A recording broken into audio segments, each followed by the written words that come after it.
एकादशियों में निर्जला एकादशी की महत्वता शास्त्र प्रमाण करता है। महाराज निर्जला एकादशी का उद्यापन जो करा जाता है, उसका उद्यापन और प्रदोष का जो उद्यापन करा जाता है, इन दोनों का क्रम लगभग एक जैसा है। तो निर्जला पहुंचे और निर्जला में जाकर भगवान नारायण से निवेदन करा। भगवान विष्णु ने पूछा, क्या बात है निर्जला, आज तुम खेलती हुई यहाँ पर आकर खड़ी हो गई, क्या हुआ, क्या है? क्या तुमको गौलोक धाम में आनंद की अनुभूति नहीं हो रही जो तुम वैकुंठ में आई?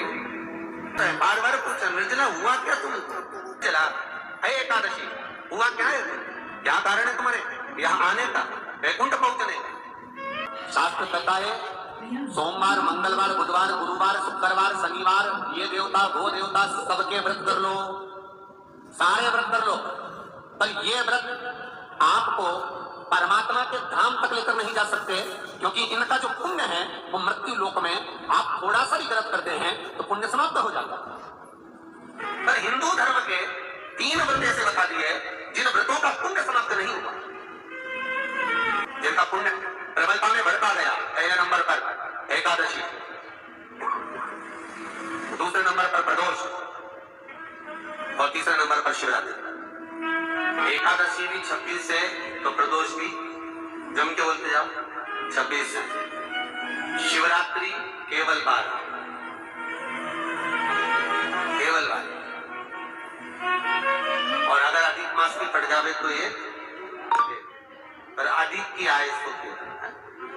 तो यहाँ शास्त्र कह रहा है कि 3 व्रत हमारे यहाँ जिनका पुण्य समाप्त नहीं हुआ, जिनका पुण्य प्रबल हुआ, बड़ा, इसलिए आज भी माता एकादशी का व्रत करती है। और एकादशी का व्रत कर अगर कोई जीवात्मा को देते हैं, कोई मर भी गया तो उसको एकादशी का दान देते हैं। एकादशी का उसको दान दिया है। महाराज पूछा क्यों आई, क्या कारण? निर्जला आई। तब लक्ष्मी मैया उठकर निर्जला के करीब में गई। निर्जला बहुत सरल थी निर्जला। कहते हैं कामा एकादशी सबसे लंबी है।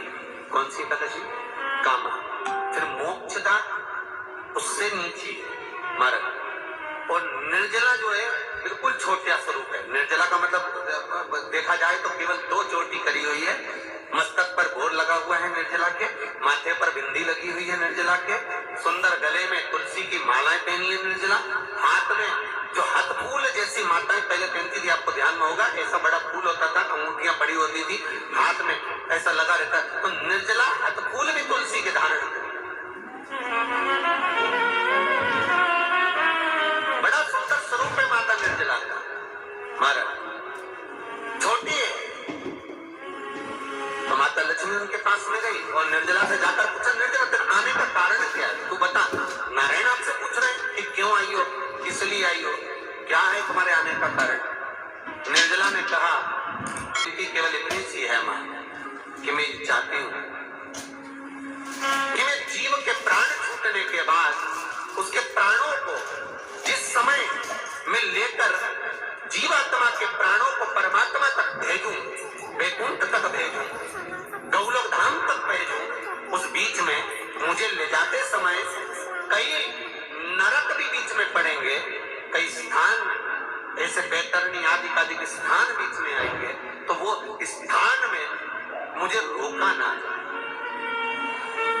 मैं सीधे भगवान के धाम पहुंच। ऐसी कृपा, ऐसी दया। माताएं एकादशी का व्रत करती, बहुत ध्यान से सुनना आज की कथा को, शायद जिंदगी में मिली ना मिली, पर ये कथा का रिश्ता तो बहुत ध्यान से सुनना। स्कंद पुराण यहाँ तक कहती है कि इस कथा के चरित्र को जो श्रवण कर लेता है उसको 26 एकादशी करना भी नहीं पड़ती। इस एकादशी की केवल ये कथा सुनकर ही वो तर जाता है। बहुत ध्यान से सुनना इसको कथा को। सबसे पहला नियम एकादशी व्रत का, सबसे पहला नियम है कि आप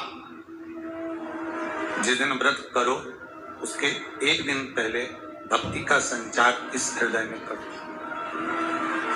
भक्ति का संचार इस हृदय में कर लीजिए। जिस दिन आप व्रत करो, जैसे एकादशी का व्रत कर रहे हो तो दशमी शाम का समय जब आवे, रात्रि जब होने लगे, शाम का समय आवे और रात्रि का आप जब भोजन ग्रहण करो तो उस भोजन में कोई ऐसा पदार्थ ग्रहण मत करिए जिस पदार्थ के कारण आपकी एकादशी बिगड़ जाए। बेकार भोजन में ग्रहण नहीं करना, श्रेष्ठ भोजन ग्रहण करिए दशमी। और एकादशी का दूसरा नियम बहुत ध्यान से सुनिएगा, जिस दिन आपकी एकादशी का व्रत हो उस दिन प्रयास करिएगा कि अपने हाथ से किसी भी वृक्ष की कोई पत्ती टूटे ना। अपने हाथ से किसी भी वृक्ष की, पौधे की, किसी भी वृक्ष की पत्ती अपने हाथ से ना टूटे। बहुत ध्यान दीजिएगा। एकादशी का ये दूसरा नियम है कि अपने हाथ से किसी पौधे की, किसी वृक्ष की, किसी डाली की कोई पत्ती टूटे ना, कोई पत्ती ना टूटे, इसका प्रयास करिए।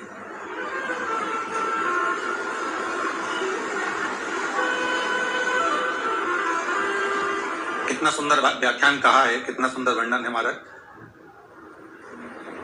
कि मात्र एकादशी का व्रत कर लेने पर, मात्र एकादशी का व्रत कर लेने पर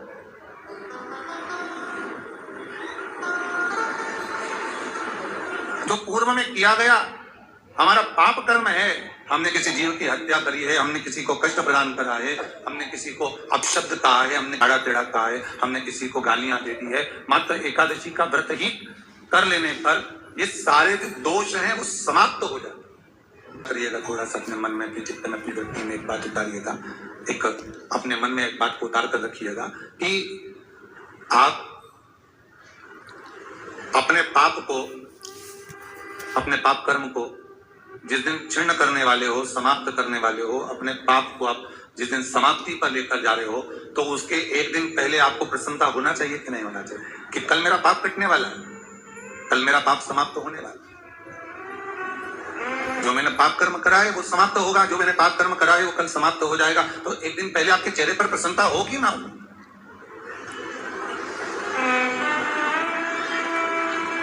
और चेहरे पर वो प्रसन्नता आपके आना चाहिए कि कल मेरा एकादशी का व्रत है, आज दशमी है, कल एकादशी का व्रत है, तो कल मेरी एकादशी का व्रत रहेगा तो मेरा ना जाने कितना कितना पाप, कितना कितना असत्य, कितना कितना झूठ, कितना कितना प्रपंच वो समाप्त हो जाएगा। इसमें मुझे प्रसन्नता हो, इसमें मुझे आनंद था। तो क्या कहा गया कि प्रयास करिएगा कि एकादशी के दिन कोई वृक्ष की, कोई डाली की, कोई पोपल की कोई पत्ती ना तोड़ी जाए। क्यों? तो कहा अगर उस पत्ती को हम तोड़ देते हैं, वृक्ष की पत्ती को या क्यारे में लगी हुई कोई डाली की पत्ती को हम तोड़ देते हैं, तो एकादशी का पुण्य फल प्राप्त नहीं होता। कई लोग कहते हैं हम तो अकेले हैं, हम कहते हैं इसीलिए तो भ्रम है तुम्हारी जिंदगी में कि तुम अकेले हो। तुम्हें छाती ठोक कर कहना चाहिए मैं अकेला नहीं, मेरे साथ मेरा महादेव है। जैसे पिता के हाथ में उंगली पकड़ाते हैं और पिता लेकर जाता है, जिस दिन से मैंने जल चढ़ाना प्रारंभ करा उस दिन से मेरा महादेव मुझे लेकर चलेगा।